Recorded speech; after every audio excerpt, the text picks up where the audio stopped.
Hello viewers, welcome to my channel Soul Plaza. ಇವತ್ತು ನಾವು ಉತ್ತರ ಕರ್ನಾಟಕ ಶೈಲಿಯ ಚುಡುವ ಒಗ್ಗರಣೆಯನ್ನು ಮಾಡೋದು ಕಲಿಯೋಣ. ಇದನ್ನು ಮಾಡಬೇಕಾದ್ರೆ ಫಸ್ಟ್ ಮಿಕ್ಸರನ್ನು ಮಾಡ್ಕೊಳ್ಳುವ. ಮಿಕ್ಸರನ್ನು ಮಾಡೋಕ್ಕೆ ಕಡಲೆ ಹಿಟ್ಟು 1 ಕಪ್ ಸಾಕು, ಉಪ್ಪು ರುಚಿಗೆ ತಕ್ಕಷ್ಟು, ಅರಿಶಿನ, ಆಮೇಲೆ ಒಂದು ಸ್ವಲ್ಪ ಜೀರಾ ಪೌಡ್ರು. ಇದನ್ನು ಹಾಕಿ ನೀರಲ್ಲಿ ಚೆನ್ನಾಗಿ ಕಲಿಸ್ಕೊಳ್ಳೋಣ.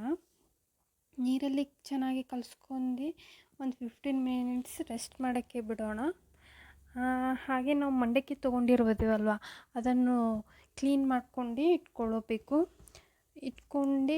ಅದನ್ನು ನಾವು ಮನೆಯಲ್ಲೇ ಮಾಡ್ಕೊಂಡಿದ್ದು ಚಿಪ್ಸು, ಅದನ್ನು ಎಣ್ಣೆಯಲ್ಲಿ ಕರೆದು ಹಾಕ್ತೇವೆ. ನೋಡ್ಕೊಳ್ಳಿ ಫ್ರೆಂಡ್ಸ್, ಇದನ್ನು ನೀವು ಒಂದು ಕರಿತೀರಾ, ಹೆಂಗೆ ಕರಿತೀರಾ. ನಾನು ಮಾಡ್ತಾ ಇರೋದು ಸ್ವಲ್ಪ ಕಂಟೆಂಟ್ ಅಲ್ವಾ, ಅದಕ್ಕೆ ಆಯಿಲ್ ವೇಸ್ಟ್ ಆಗಬಾರ್ದು ಅಂತ ಹೇಳಿ ಚಿಕ್ಕ ಫ್ರೈ ಇದರಲ್ಲಿ ಮಾಡ್ಕೊಳ್ತಾ ಇದ್ದೀನಿ. ಒಂದು ಕರ್ಕೋತಾ ಹೋಗ್ತಾ ಇದ್ದೀನಿ. ನೋಡಿ ಫ್ರೆಂಡ್ಸ್, ಇದಿಷ್ಟು ಸಾಕು ನಮಗೆ. ಚಿಪ್ಸು ಸುಮಾರಾಗಿ ಆಗಿದೆ. ಈಗ ನೆಕ್ಸ್ಟ್ ಮಾಡ್ಕೊಳ್ಳೋದು ಮಿಕ್ಸ್ಚರನ್ನು ಮಾಡ್ಕೊಳ್ಳುವ. ಇದು ಮಿಕ್ಸ್ಚರ್ ಹಾಕುವ ಇದರಲ್ಲಿ ಸಣ್ಣಗಾಗಿರೋ ಮಿಕ್ಸ್ಚರ್ ಬಿಳನ್ಗೆ ಅದು ಸೆಟ್ ಹಾಕಿದ್ದೀನಿ. ಮಿಕ್ಸ್ಚರ್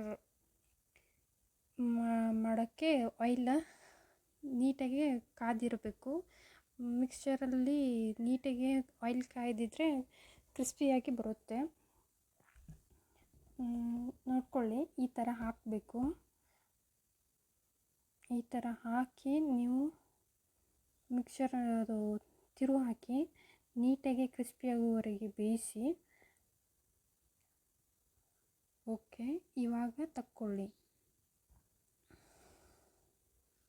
ಹೀಗೆ ಮಾಡೋದ್ರಿಂದ ಆಚೆ ಕಡೆ ಆಯಿಲ್ಲು ಹೆಂಗಿರುತ್ತೋ ಏನೋ ಗೊತ್ತಿಲ್ಲ, ಬಟ್ ನಿಮ್ಮ ಮನೆಯಲ್ಲೇ ಮಾಡಿಕೊಂಡ್ರೆ ನೀಟಾಗಿ ಲೈಕ್ ಹೆಲ್ದಿ ಫುಡ್ ತಿನ್ನಂಗಿರುತ್ತೆ. ಆಮೇಲೆ ಏನೋ ಒಂದು ಡಿಫ್ರೆಂಟಾಗಿ ಟೇಸ್ಟ್ ಇರುತ್ತೆ. ಇದಾದ ಕೂಡಲೇ ನಾವು ಕಡಲೆ ಬೀಜವನ್ನು ಕರ್ಕೋಬೇಕು ಚೆನ್ನಾಗಿ. ಇದನ್ನು ಪುಟಾಣಿನೂ ಅಂತಾರೆ, ಆಮೇಲೆ ಪುಟಾಣಿ ಮತ್ತು ಶೇಂಗಾನು ಅಂತಾರೆ. ಕಡಲೆ ಬೀಜ, ಪುಟಾಣಿ ಚೆನ್ನಾಗಿ ಕರ್ಕೊಂಡು ಪುರಿಯ ಮೇಲೆ ಹಾಕ್ಕೊಳ್ಳುವ.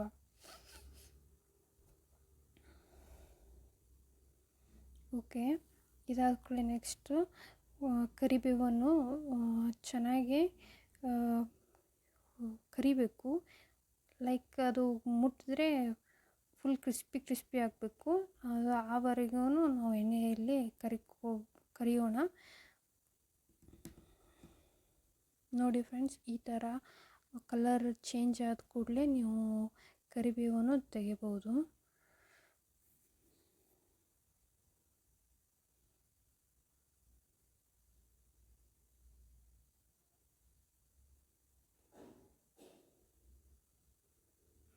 ಚೆನ್ನಾಗಿರುತ್ತೆ ಇದು. ಓಕೆ, ಇದಾದ ಕೂಡಲೇ ನಾವು ಮಸಾಲೆಯನ್ನು ಮಾಡಿಕೊಳ್ಳುವ. ನೋಡಿ, ಈ ಥರ ಒಂದು ಹಾಕ್ಕೊಂಡಿದ್ದನ್ನು ಪೂರಿಯಲ್ಲಿ ಕಲಿಸ್ಕೋಬೇಕು ಫಾಸ್ಟು. ಮಸಾಲೆ ಆಮೇಲೆ ನಾವು ಹಾಕ್ಕೊಳ್ಳೋಣ. ನೆಕ್ಸ್ಟ್ ಫಸ್ಟ್ ಇದು ಚೆನ್ನಾಗಿ ಮಿಕ್ಸ್ ಮಾಡ್ಕೊಳ್ಳಬೇಕು ಪೂರಿಯಲ್ಲಿ. ಚಿಪ್ಸು, ಮಿಕ್ಸ್ಚರು ಮತ್ತು ಕರಿಬೇವು.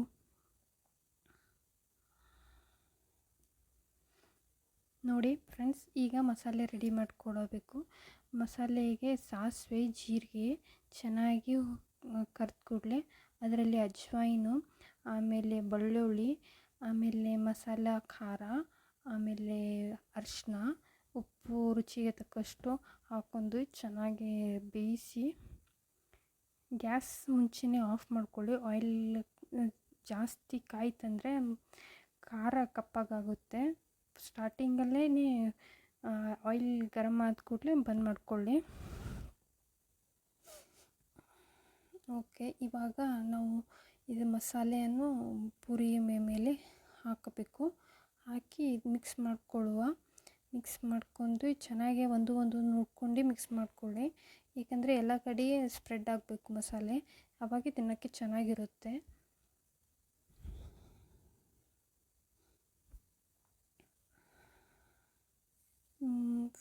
ಓಕೆ, ನೀವು ಈ ಥರ ಮಾಡಿಕೊಂಡ್ರೆ ನೋಡೋಕ್ಕೂ ಚೆನ್ನಾಗಿರುತ್ತೆ.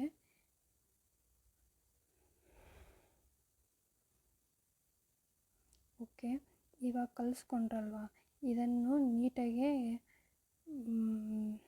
ಕಲಿಸ್ಕೊಳ್ಳಿ. ಹೀಗೆ ಕಲಿಸ್ಕೊತಾ ಇದ್ದರೆ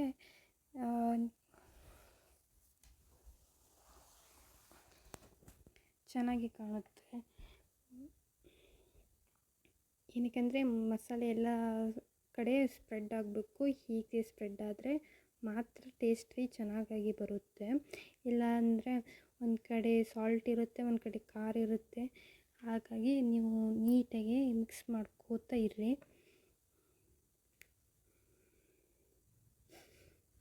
ನೋಡಿ ಫ್ರೆಂಡ್ಸ್, ಮಳೆಗಾಲದಲ್ಲಿ ಇದು ತಿನ್ನೋಕ್ಕೆ ತುಂಬ ಚೆನ್ನಾಗಿರುತ್ತೆ. ಉತ್ತರ ಕರ್ನಾಟಕ ಶೈಲಿಯಲ್ಲಿ ಈ ಪುರಿಯನ್ನು ಮಾಡುವುದನ್ನು ನಾವು ಒಂದು ಕಲಿತೇವೆ.